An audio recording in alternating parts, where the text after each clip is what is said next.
뭐든 국민들에게 직접적인 도움을 주시기를 바랍니다. 이런 말씀하셨고요. 더불어민주당 연결해 보겠습니다. 전해철 의원님 나와 계십니다. 안녕하세요. 안녕하십니까? 예, 설 연휴 잘 보내셨고요. 예, 그렇습니다. 예, 설 민심의 핵심 키워드는 뭘까요?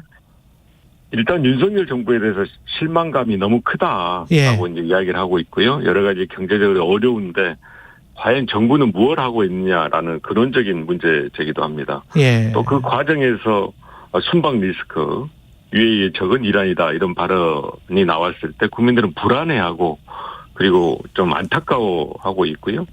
북한의 무인기가 용산 대통령실 때 비행금지 구역을 비행했다는 사실을 뒤늦게 알고 또 뒤늦게 발표한 것 등을 보면서 전반적으로 국가안보 포함해서 좀 정부의 운영, 정부가 좀 불안하지 않냐라는 이야기를 많이 하셨고요.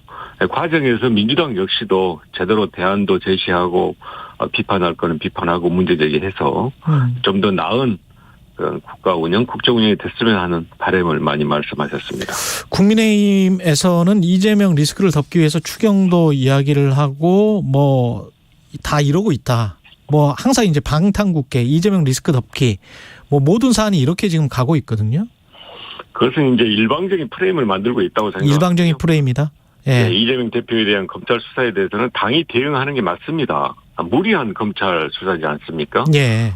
제가 하나만 말씀드리면 예를 들면 대선에서 패배한 야당 대표에 대해서 허위사실 유포로 그러니까 대선 과정에서 나온 발언을 가지고 허위사실 유포 선거법 위반으로 기소한 것은 지금까지 사례도 없고 맞지도 않거든요. 그런 검찰의 무리한 수사에 대해서는 당연히 대응을 해야 되고요. 예. 다만 그 과정에서 민주당이 해야 할 일은 또 철저히 해야 된다고 생각합니다. 예. 말씀드린 민생이라든지 또 근래 저희들이 반드시 실천해야 될 정치개혁 등등에 대해서는 민주당이 제대로 해야 되고 또 제대로 한다면 지금 이야기하고 있는 방탄국회라든지 또 검찰 수사로 인해서 모든 민주당의 일들이 다 안 되고 있다라는 문제 제기는 있지 않을 거라고 생각합니다. 그런데 수사를 검찰이 많이 벌려놨기 때문에 어떤 것은 무리한 수사고 어떤 것은 무리하지 않는 수사인지 아니면 전체가 다 무리한 수사인지 어떻게 보세요, 의원님은?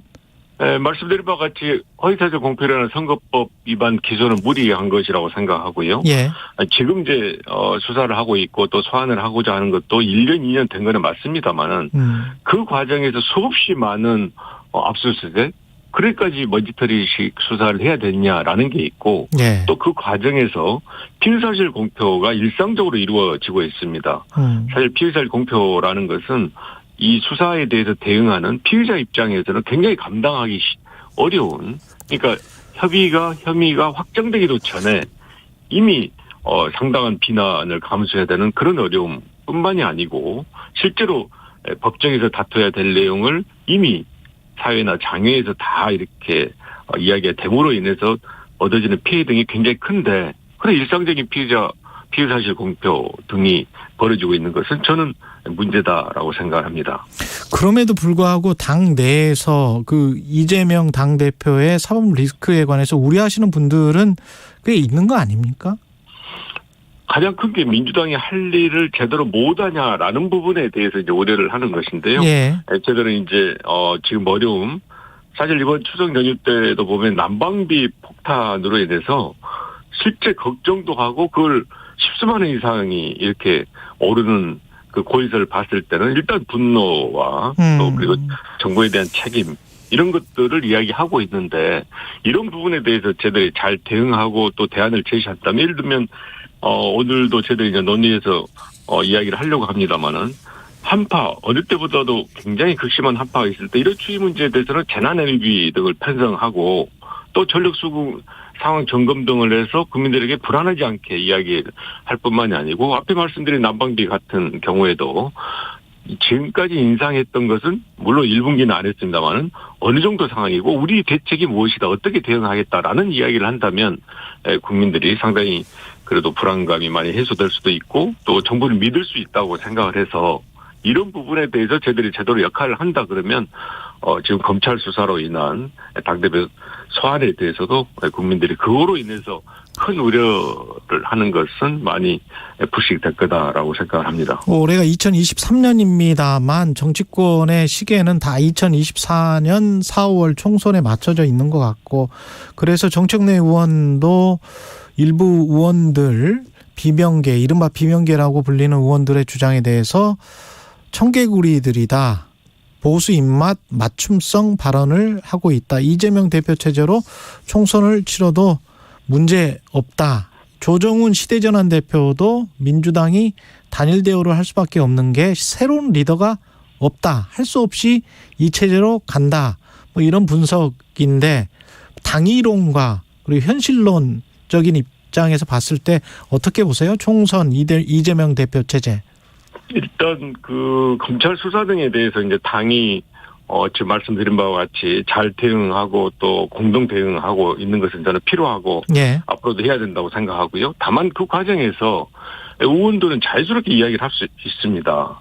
문제 제기를 할 수도 있고, 또는 그런 대응에 대해서 좀 부실한 부분, 또 잘못된 부분, 해야 될 부분에 대해서 이야기를 하고 있는데, 그런 문제 제기나 다양한 목소리에 대해서 일방적으로 폄훼하거나 또는 적절치 않은 표현 방법을 써서 이야기하는 것은 정말 그는 적절하지 않다고 생각을 하고요. 지금 총선은 상당히 남아 있습니다. 예. 저는 그 총선에 대해서 지금 이재명 대표의 어떤 그런 것보다는 총선을 대비하기 위한 제도적 개혁, 지금 가장 하고 있는 게 선거구제 개편이지 않습니까? 예. 그런 부분에 좀 더 집중해서, 그러니까 지금 누가 공천받고 누가 승리하는 것보다는 내년 총선에서 지금까지 해왔던 정치의 여러 가지 문제점들을 어떻게 극복하는 제도적 방안을 만드느냐라는 부분에 대해서 저는 좀 더 집중하고 노력하고 토론하고 방안을 만드는 게 필요하다. 그것이 저희들이 해야 될 일이고, 또 그것으로 인해서 제대로 훨씬 더 앞으로 정치가 가야 될 길을 보여준다고 생각을 하는데, 지금 벌써 공천에 대한 이야기 또는 총선의 승리에 대한 이야기 등을 하고 있는 것은 그런 문제제기 자체가 저는 맞지 않다고 생각하고요.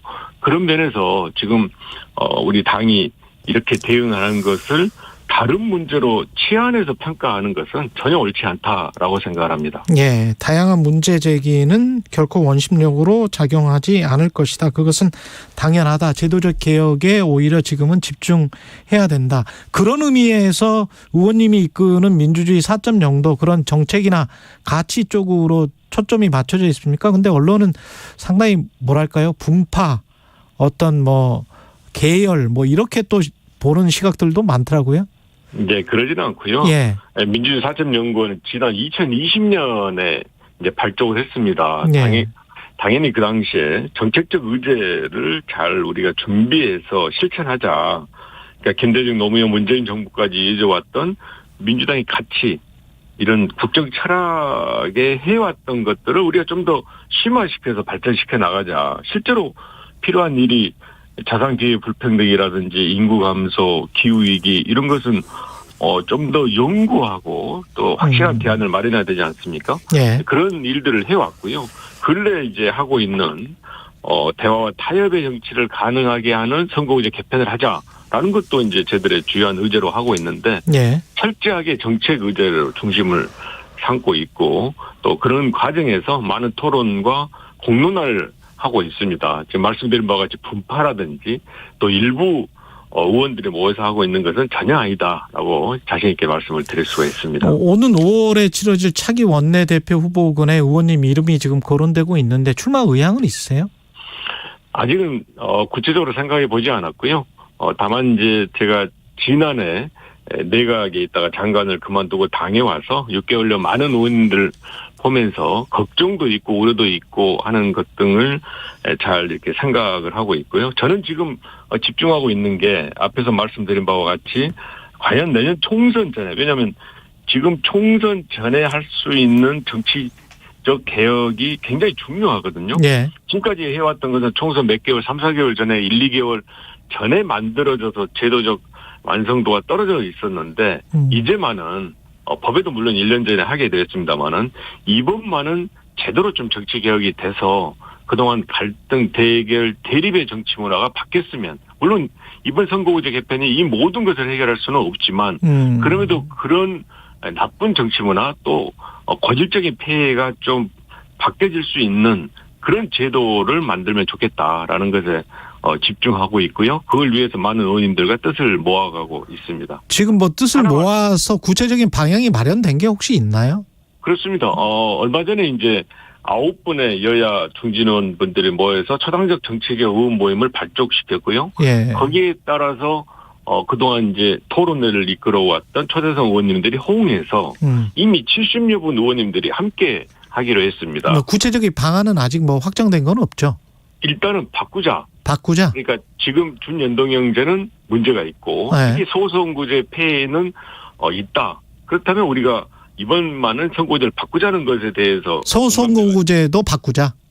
그렇습니다. 소선구제 지금 보면 소선구제가 253석의 비례 병리병 준연동형 비례가 47석이 되어 있는데 예. 이때 일단은 비례에 대해서 권역별 비례대표제 등을 하면서 비례 숫자도 좀 늘리고 방식도 늘리자라는 부분에 대해서 저는 어느 정도 공감대가 형성이 되어 있다고 생각하고요. 예. 그렇다 그러면 이 권역별 비례대표제가 완성이 좀 더 나아진다 그러면 나머지 소선구제에 대해서는 숫자를 좀 더 줄인다든지 중대선거구제로 한다든지 통용역합복합제로 한다든지 등등의 많은 제도적 대안이 있기 때문에 지금 의견이 모아지고 있는 권역별 비례대표제 또는 대선구제 등 비례에 대한 것이 좀 더 개선 방향이 결정된다면 나머지 역시 저는 충분하게 합의가 될 수 있다라는 생각에서 20초 정도 남았습니다. 윤석열 대통령의 이란 발언 관련해서 방금 전에 김종혁 국민의힘 비대위원은 과도한 비판이다 이렇게 주장을 했는데요. 그러지 않고요. 지금 이게 첫 번째가 아니고 여러 번 있었지 않습니까? 예. 준비되어 있지 않습니다. 이런 경우에는 대통령실 내부의 여러 가지 시스템 또 외교 참모 라인의 문제점 등을 점검하는 것이 맞지 우리는 아무 문제도 없다라고 하는 것은 이런 잘못된 계속적인 실수 또는 잘못된 이런 여러 가지 리스크가 계속적으로 발생할 수 있다고 듣겠습니다. 생각해서 예. 더불어민주당 전해철 의원이었습니다. 고맙습니다, 의원님. 잠시 후 8시 반부터 일부 지역국에서는 해당 지역 방송을 보내드립니다.